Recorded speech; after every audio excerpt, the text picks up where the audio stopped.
¿Cuántas veces has pedido una señal a Dios? Un gesto, una palabra, algo que confirmara el camino correcto. Aquel día, junto a un pozo en Harán, una simple oración fue respondida de una manera que cambiaría la historia del pueblo de Dios. El sol de la tarde proyectaba largas sombras sobre la llanura de Harán, y el pozo, silencioso durante la mayor parte del día, comenzaba a llenarse de vida con el sonido de las mujeres que llegaban a sacar agua. El mensajero de Abraham, un hombre de semblante solemne y ojos que reflejaban experiencia y fe, se acercó con pasos medidos, cada uno guiado por la oración que ascendía desde su corazón. Recordaba las palabras de su Señor: el Señor, Dios del cielo, que me tomó de la casa de mi padre y de la tierra de mi parentela, enviará su ángel delante de ti. Génesis 24:7. Cada uno de sus gestos estaba lleno de reverencia, y cada pensamiento dirigido al Señor, pidiendo que la elección, tan crucial para el futuro de la descendencia prometida, fuera guiada por una señal visible y cierta de la providencia divina. Mientras observaba el movimiento alrededor del pozo, el mensajero podía sentir cómo la ansiedad y la esperanza se entrelazaban en cada encuentro humano. El agua fluía, centelleante, reflejando el cielo dorado, y cada cubo que subía a la superficie parecía marcar el ritmo de su propio corazón, que latía con fuerza bajo el peso de la responsabilidad que cargaba sobre sus hombros. Sabía que entre aquellas mujeres comunes podía estar la escogida por el Dios de Abraham, la que preservaría la fe y la pureza en la adoración al Dios viviente. La tensión era palpable, pero su fe le daba calma. La certeza de que no caminaba solo sostenía sus pasos, y cada oración era un hilo silencioso que unía el pozo con la promesa divina hecha tantos años antes. Entonces, entre los murmullos de las mujeres y el tintinear de los cántaros, sus ojos se fijaron en una joven que se acercaba con gracia y cuidado. Su semblante irradiaba mansedumbre, y sus movimientos eran suaves, casi como si cada gesto fuera una danza silenciosa de obediencia y bondad. Sin saber aún por qué, el mensajero sintió un profundo impulso. Esa podría ser la señal que buscaba. Oró en silencio, pidiendo confirmación y discernimiento, y esperó. La joven se inclinó sobre el pozo, sacando el agua con destreza y ofreciéndola amablemente a los viajeros que habían llegado. Cada uno de sus actos parecía llevar una rara armonía, como si la misma providencia moldeara sus pasos. El mensajero se acercó con cautela, observando cómo la joven interactuaba con sus compañeras y con qué bondad ofrecía el agua. No quería actuar precipitadamente, pero cada detalle parecía alinearse con la promesa de su Señor. Entonces, en un momento casi imperceptible, la joven se ofreció a saciar la sed de sus camellos, llevando el agua con destreza y paciencia. En ese sencillo acto, pero lleno de bondad y cortesía, el mensajero reconoció la marca de Dios. «Señor, hazlo claro, que esta sea la elegida», murmuró en oración silenciosa, sintiendo una paz que contrastaba con la tensión del momento. Como si la misma mano de Dios hubiera guiado su elección, el mensajero se levantó, con el corazón lleno de reverencia, y la oración que había pronunciado fue inmediatamente respondida. Entre las mujeres junto al pozo, la gracia y la cortesía de una joven se destacaban como un faro silencioso. Cuando ella se volvió para marcharse, él se acercó, pidiéndole un sorbo del cántaro que llevaba sobre su hombro, y recibió no solo agua, sino también su disposición para dar de beber a sus camellos. Un gesto que revelaba diligencia y bondad, virtudes apreciadas incluso entre las hijas de los príncipes. Así se cumplió la señal esperada, y al saber de su belleza y laboriosidad, reconoció que la mano divina había guiado aquel encuentro. Al conocer a sus familiares, la hija de Betuel, sobrina de Abraham, se inclinó y adoró al Señor, reconociendo la fidelidad de su promesa. Génesis 24:26. Al llegar a la casa, Eliezer pidió ser recibido antes de cualquier comida, deseando relatar toda la historia de la oración, del pozo y de la señal que confirmó la elección divina. Con voz firme dijo: «Ahora si queréis hacer misericordia y verdad con mi Señor, declaradlo, y si no, declaradlo también, y me iré a la derecha o a la izquierda». La familia respondió con reverencia: «De Jehová ha salido esto, no podemos hablarte malo ni bueno». He aquí Rebeca delante de ti. Tómala y vete, y sea mujer del hijo de tu señor, como lo ha dicho Jehová. Génesis 24, 50-51. La aprobación divina y familiar se unieron, sellando el destino que Dios había preparado con tanto esmero. Rebeca, al ser consultada sobre la distancia y el cambio de vida que le esperaban, respondió con fe inquebrantable: iré. Génesis 24, 58.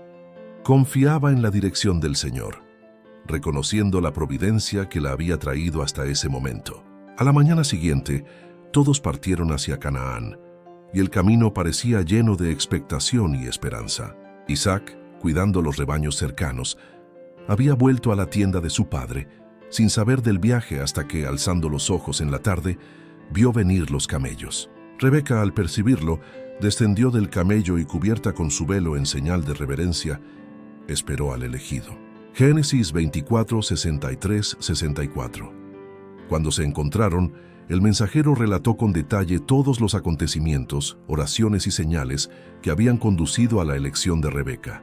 Cada palabra parecía resonar con la confirmación del plan divino. Isaac, conmovido por aquella historia de fe y fidelidad, llevó a Rebeca a la tienda de su madre Sara, y allí ella se convirtió en su esposa. El amor floreció de inmediato, y el joven patriarca se sintió consolado, encontrando en la presencia de Rebeca la alegría y el alivio que la pérdida de su madre había dejado. Así se manifestó la promesa y la providencia de Dios, uniendo corazones y sellando la continuación de la linaje que sería bendecida en toda la tierra. Génesis 24, 65-67. Abraham, reflexionando sobre su propia vida y sobre los efectos de los matrimonios mixtos, vio ante sí los ejemplos dejados por la historia humana y por su propia familia.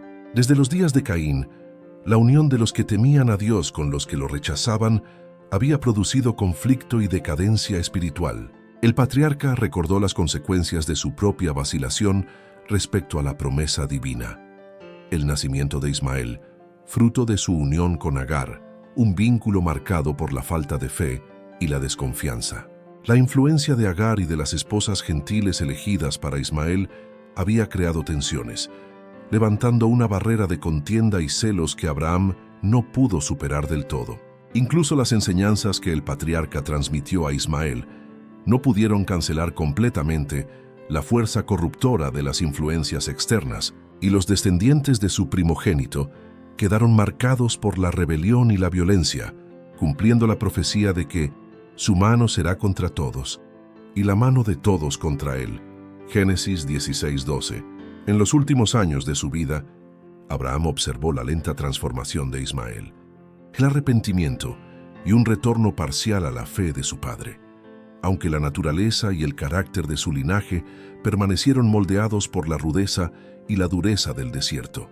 La poderosa nación que descendería de él sería siempre turbulenta, un desafío constante para los descendientes de Isaac, recordando que las decisiones matrimoniales pueden determinar destinos durante muchas generaciones. Abraham también reflexionó sobre Lot, cuyo matrimonio había sido igualmente decisivo. Su esposa egoísta e irreligiosa apartó a Lot del camino recto, llevándolo a elegir Sodoma como morada y acercándolo así a una sociedad entregada por completo a la maldad. El patriarca vio, con dolorosa claridad, cómo las decisiones personales y familiares repercutían en el mundo que los rodeaba. El matrimonio de Lot, moldeado por alianzas destructivas, se convirtió en el primer eslabón de una cadena de eventos que terminarían en tragedia para muchos. La instrucción fiel recibida de Abraham había protegido parcialmente a Lot, evitando que abandonara por completo la fe, pero su elección de Sodoma y su convivencia con los impíos sellaron destinos que afectarían a generaciones. Abraham comprendió entonces que la fidelidad al Señor dependía no solo de la obediencia personal, sino también de la cuidadosa elección de compañeros, aliados y discípulos, recordando siempre que el cuidado del linaje espiritual y moral formaba parte de la misión divina que se le había confiado. La verdad que atraviesa toda la Escritura es clara e innegociable. Ninguna persona que teme a Dios puede unirse con seguridad a quien no lo teme. Como advirtió el profeta, ¿andarán dos juntos si no estuvieren de acuerdo? Amós 3:3. La felicidad y la prosperidad del matrimonio dependen de la unidad de propósito, la alineación espiritual y el acuerdo del corazón entre los cónyuges. Cuando uno de los dos es incrédulo, surge una tensión constante de gustos, inclinaciones y metas incompatibles, y hasta la devoción más pura de uno puede verse socavada gradualmente por la influencia del otro. El yugo desigual inevitablemente produce conflicto interno y externo, recordando la instrucción de Pablo: no os unáis en yugo desigual con los incrédulos, 2 Corintios 6:14. Isaac, a los 40 años, ejemplifica la obediencia y la prudencia que deben guiar la elección de un cónyuge. Honrado por Dios y heredero de las promesas divinas, confió en el discernimiento de su padre, encargando al siervo fiel y temeroso de Dios la misión de elegir esposa para él. El resultado de aquella elección providencial es una imagen de ternura, fe y armonía. E introdujo Isaac a Rebeca en la tienda de su madre Sara, y tomó a Rebeca por mujer y la amó. Y se consoló Isaac después de la muerte de su madre. Génesis 24:67. La narrativa demuestra que la obediencia a la guía divina y al consejo sabio conduce a una unión bendecida y duradera, capaz de edificar la familia y honrar a Dios. El contraste con los tiempos modernos es evidente. Muchos jóvenes, incluso entre los que profesan ser cristianos, creen que la entrega de sus afectos es asunto exclusivamente personal, sin necesidad de dirección divina ni paterna.